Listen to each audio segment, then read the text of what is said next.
হ্যাঁ, অনেক সুন্দর করে সেজেছি। তোমাকে দেখাবো? দেখলে কিন্তু তোমার মাথা নষ্ট হয়ে যাবে। তাই না?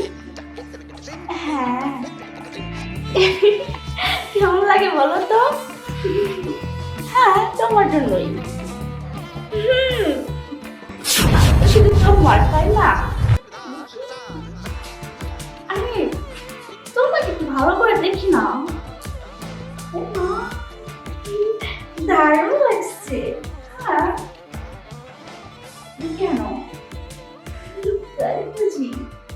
আচ্ছা, দেখো দেখো, এত কাছে থেকে দেখো, তারপরে তোমার মন ভরে না। বেশি দেখলে কিন্তু তোমার মাথা নষ্ট হয়ে যাবে।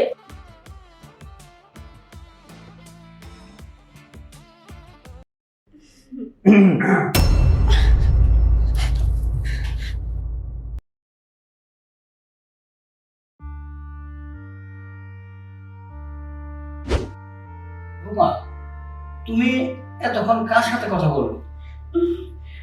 আমার আম্মু ফোন করছিল তো, অনেকদিন ধরে আমাকে দেখে না, তাই ভিডিও কলে কথা বললাম একটু। না, তুমি যে এভাবে কথা বললা, আমার তো মনে হলো না যে তোমার মার সাথে কথা বললা। যাই হোক, বাদ দেন। কিন্তু আপনি এই সময় এখানে?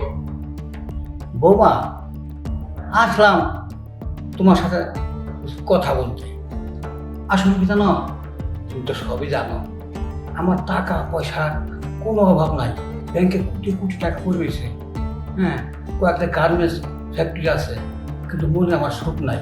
ঘটনা হলো, তোমার শাশুড়ি মারা যাওয়ার পর না, আমার জীবনটা কেমন যেন এলোমেলো হয়ে গেছে, ফাঁকা ফাঁকা লাগে।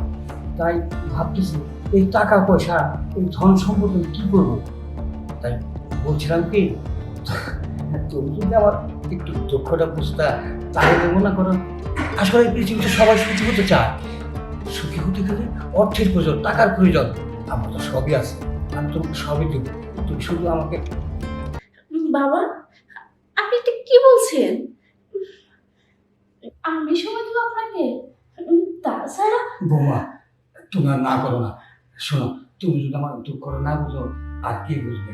আর তাছাড়া শোনো, এই তোমার আমার ব্যাপারটা শুধু তোমার মাঝে আর আমার মাঝে, কেউ জানতে পারবে না। আর শোনো, ব্যাংকে আমার কোটি কোটি টাকা পড়েছে, এগুলি আমি তো কিছু বিপদ মারাই যাবো, এগুলি কে খাবে? আমি তোমার আমার সব কিছু অ্যাকাউন্ট করতে যাবো। তুমি শুধু আমাকে একটু সময় দেবো।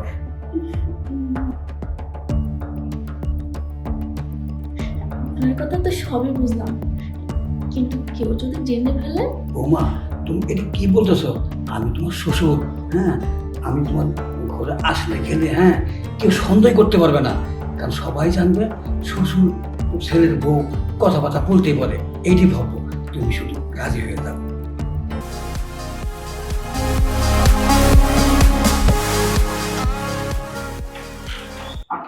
বাহ বাহ বাহ, চমৎকার, অসাধারণ। এখন তুই বুঝতে পারছস আমি তোকে যা বলেছিলাম, প্রমাণ পেয়েছিস? খুব ভালোভাবে বুঝতে পেরেছি। তুমি ওর সম্পর্কে যা যা বলেছো, এখন দেখছি সবই সত্যি। আমি এতদিন একটা মিথ্যা ভুল মানুষের পিছনে ছুটেছি। বাবা, তুমি যদি এই ব্যাপারে না বলতা, তাহলে তো আমি বুঝতেই পারতাম না ওর চরিত্রটা কতটা খারাপ। বাবা বল, আমি ওর মতো একটা মেয়েকে বিয়ে করে আমি ওকে বিশেষ করে ভুল করেছি। এখন তুমি যে ডিসিশন নিবা, সেটাই আমি মাথাতে নিব। এসব কি?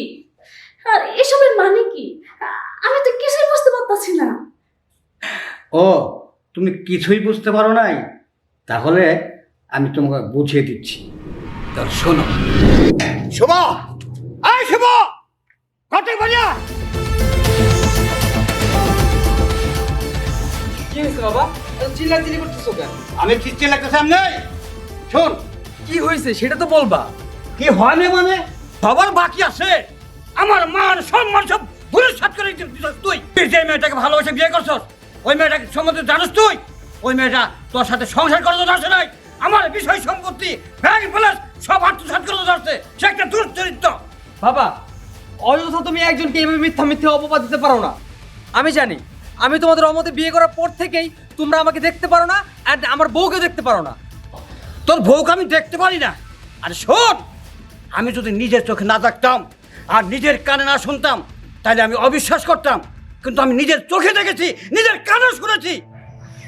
বাবা কি হয়েছে সেটা তো বলো, শুধু শুধু কেন চিল্লা ভান্না করতেছো? আরে মা, আমি যে কি দেখছি সেই কথা তো তোর ভাই বিশ্বাস করতেছে না।